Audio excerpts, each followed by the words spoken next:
오는 30일부터 공공시설의 실내 마스크 착용 의무가 권고로 바뀝니다. 어린이집과 유치원, 학교 교실도 포함인데 아무래도 밀집된 환경에서 집단 생활을 하는 공간이다 보니까 기대와 우려가 교차하는데요. 먼저 영상 보고 오겠습니다.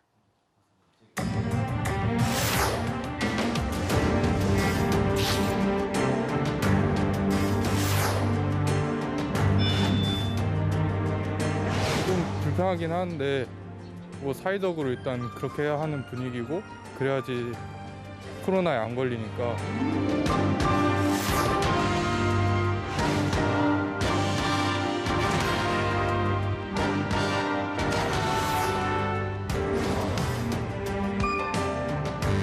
대부분의 실내 그리고 모든 실외 장소에서 마스크 착용이 자율 권고로 전환됩니다.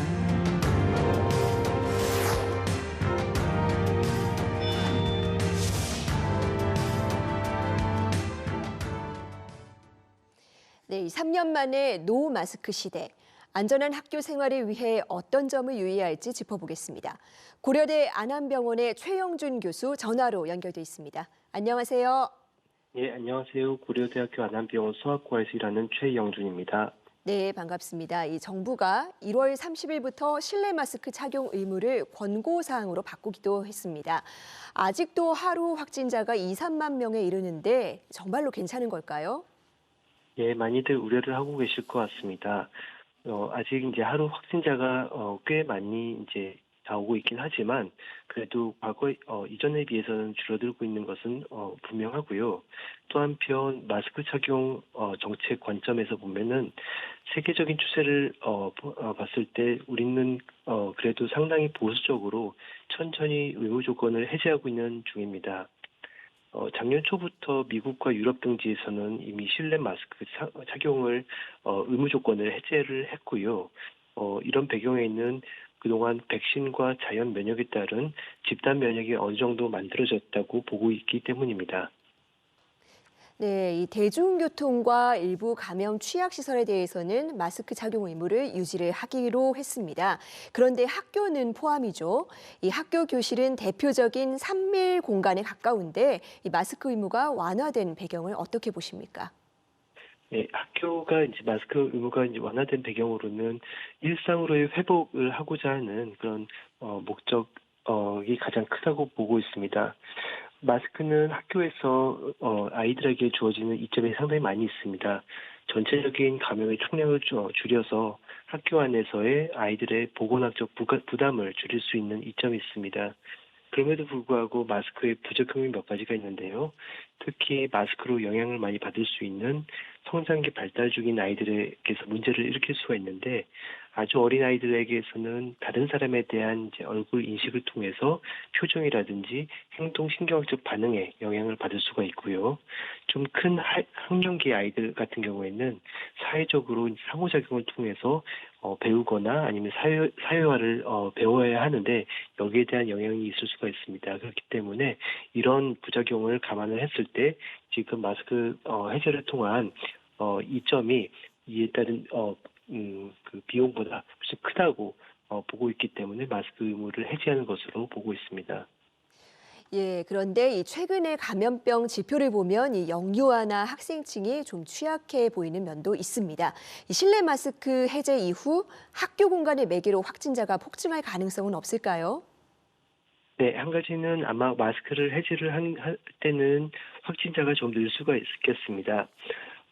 여러 연구에서도 마스크에 따른 감염 확산을 억제하는 마스크의 효과, 보건학적 효과를 지지하는 연구들이 많이 있고요. 그렇기 때문에 마스크를 해제하는 경우에는 그 감염자 수는 늘 것으로 어느 정도 예측을 하고 있습니다. 그럼에도 불구하고 지금 우리가 처한 상황은 아이들이 백신이나 자연 감염을 통해서 충분히 집단 면역을 가지고 있을 것으로 보고 있고 또 한편으로는 이제는 더 이상은 감염 자체가 중요하기보다는 중증 감염의 위험이 있는 고위험군 소아에 대한 선택적 보호가 특히 중요한 시기라고 보고 있습니다. 네, 이 영미 국가에선 이미 마스크 착용 의무를 해제를 했죠. 이 학교도 예외가 아닌데 이 확진자 발생 추이에 변화가 있었을까요? 네, 그 최근에 그 몇몇 이제 좋은 의학 논문들이 나왔습니다. 특히 그 몇 주 전에 나온 그 뉴잉글랜드 저널이라고 하는 논문에서는 작년에 미국의 일부 지역에서 마스크 의무를 해제한 지역과 그렇지 않은 지역을 이제 비교를 했습니다.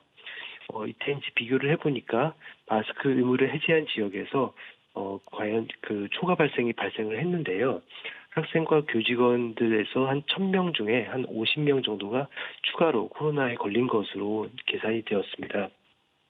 그럼에도 불구하고 앞서 말씀드렸던 것처럼 더 이상은 감염수 자체가 중요하기보다는 고위험군인 학생들을 보호하는 것이 더욱 중요한 그런 시기라는 점을 다시 한번 말씀드리고 싶습니다. 네, 일단 정부에선 여러 가지 기준을 통해서 안전하다고 판단을 한 거지만 워낙에 큰 변화다 보니까요. 이 노마스크 시대 방역을 위한 지침도 세부적으로 마련이 되어야 할 것 같습니다. 이 학교 공간에서 특히 주의해야 할 점은 어떤 것들이 있을까요? 네, 크게 이제 두 가지로 나눠서 볼 수가 있겠습니다. 우선 감염을 막는 것 그리고 중증 감염을 막는 것 두 가지로 나눠본다면요. 감염을 막는 것은 크게 마스크와 손 씻기 그리고 환경 관리 세 가지가 중요하게 되겠습니다. 이 중에 우리는 이제 마스크를 해제하려고 준비를 하고 있는데요. 그렇다고 한다면 손 씻기라든지 환경 관리가 더욱더 강조되어야 될 그런 시점이라고 생각합니다. 다른 한편 고위험군에 대한 중증 감염 예방을 할 수 있는 가장 중요한 그리고 거의 유일한 수단은 백신을 통한 예방 접종입니다. 이미 12에서 17세 좀 큰 아이들의 경우에는 중고등학생들의 경우에는 백신 접종을 많이 맞았는데요. 하지만 아직 초등학생 그리고 유치원생 아이들은 접종률이 그렇게 높지 않아 좀 걱정입니다. 그래서 고위험군 자녀를 두신 학부모님들 그리고 선생님들께서는 아이들이 충분히 접종을 맞았는지 확인을 해주시고 다시 한번 강조를 해주시는 것이 필요한 시기라고 생각합니다. 네, 이 개인 방역도 중요하겠죠. 이 영유아나 학생 자녀를 둔 학부모들은 가정에서 특히 어떤 점을 챙겨줘야 할까요? 예, 학교와 마찬가지로 역시 손 씻기 위생이 가장 중요할 것 같습니다. 이것은 코로나뿐만 아니라 지금 지역사회에서 많이 유행을 하고 있는 호흡기 바이러스라든지 소화기 바이러스가 많이 있습니다. 이런 바이러스 감염을 원천적으로 차단을 하고 연에 방지를 할 수 있는 거의 가장 중요한 방법이 손 씻기 위생임을 다시 한번 주지를 드리고요. 또 한편 코로나뿐만 아니라 여러 다른 백신으로 예방 가능한 질환들도 있습니다. 역시 백일해라든지 독감 인플루엔자와 같이 이런 질환들도 백신이 마련되어 있기 때문에 접종을 잘 맞아서 그것을 미연에 차단하는 것이 가장 중요한 예방 수칙이라고 생각합니다. 네, 이 팬데믹의 상징과도 같았던 마스크를 벗으면서 완전한 일상 회복에 더 다가가게 됐는데요. 이 스스로를 보호하기 위한 개인 방역은 여전히 중요하다는 조언이셨습니다. 오늘 말씀 감사합니다.